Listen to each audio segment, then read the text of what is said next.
Welcome back and thank you for staying with us. Now, political party Good is proposing a 999 Rand basic income grant.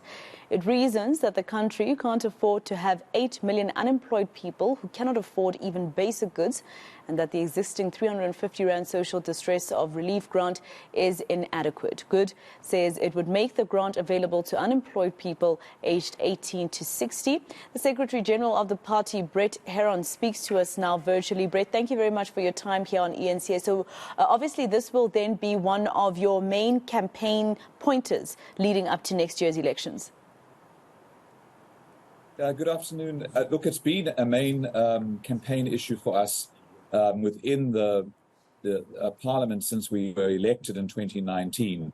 We have consistently raised that a basic income guarantee or basic income grant needs to be part of the social security overhaul that our country desperately needs. In order, first of all, to meet the most basic needs of poor South Africans who do not qualify for any other state assistance and can't find jobs in an economy that's generating jobs, but also in order to meet our Section 27 constitutional obligations, which is to provide social assistance to those people who are unable to meet their own needs.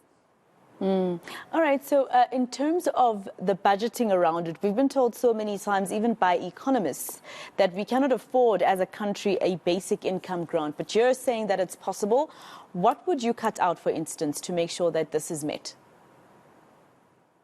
So, I mean, we commissioned research because that is the argument often, that we can't afford it. I mean, we start from the position that we can't afford not to do it. We cannot have 8 million maybe even 30 million if you count people who are employed but earn less than the poverty lines that exist in South Africa. So 8 to 13 million South Africans who live in abject poverty with no hope of escaping it. That is not a sustainable social environment, socio-economic environment for our country to prosper. So we're saying we cannot afford not to do it. But we have commissioned research and have gone through a number of programs or a number of changes in programs that would allow us to afford it. And it starts with allocative efficiency, saying the money we're allocating to programs, to projects, to departments, are we getting a return, a decent return on those programs and those projects, all those departments? And if not, then how do we change it? So it's really about prioritizing this spend, which is less than 1% of our total expenditure for the current financial year. We currently budgeted to spend about 2.4 trillion Rand in expenditure across the state in this current financial year. And we're looking at about 120 billion, which is less than 1% of that. But if we trawl through our expenditure, reduce the number of ministries, the number of departments, if we look at whether programs that are geared at poverty alleviation are actually achieving what they are intended to achieve, or and measure it against what a direct cash transfer to those families or those individuals would mean. If we looked at some of the tax incentives that exist, which largely benefit wealthy South Africans, and we close those tax incentives, we believe that we can fund this project based on our research. How did you come to the number 999 Rand? It's a very good question, because the number is important. Now, the National Development Plan, which is South Africa's guiding plan for how we should be governing South Africa across all three spheres of government, identifies that the objective is to achieve 0 people, so 0% of our population, living below the lower bound poverty line by 2030, which is only 6 years away. And the lower bound poverty line in April 2022 was 945 Rand per person per month.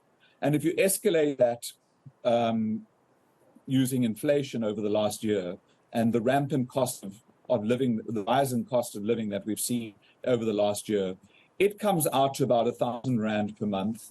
And based on calculations, we believe that South Africa's fiscus can afford about 1,000 rand per month or 999 rand per month, which is the lower bound poverty line escalated for inflation.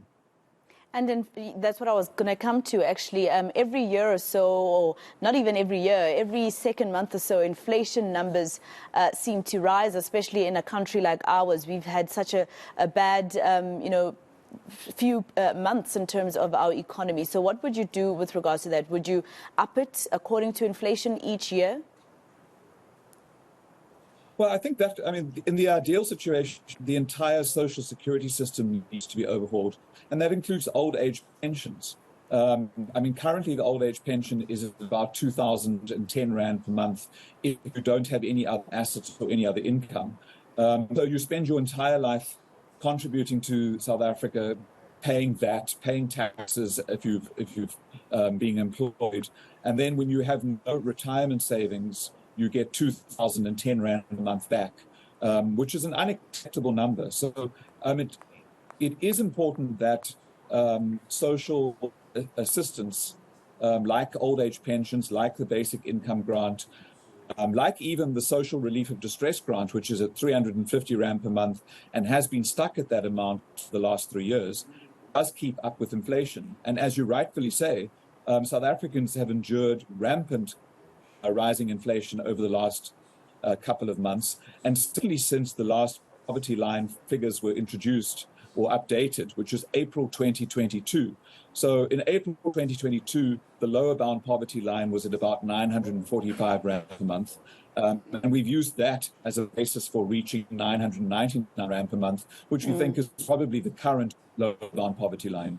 Well, hopefully, Mr. Herron, you have a plan in place to make sure that people are not doubling up, like we saw with the SASSA 350 Rand grant, with some people registering for that grant when they actually didn't deserve it. Thank you so much for speaking to us here. That was Brett Herron. He's the Secretary General of the Good Party.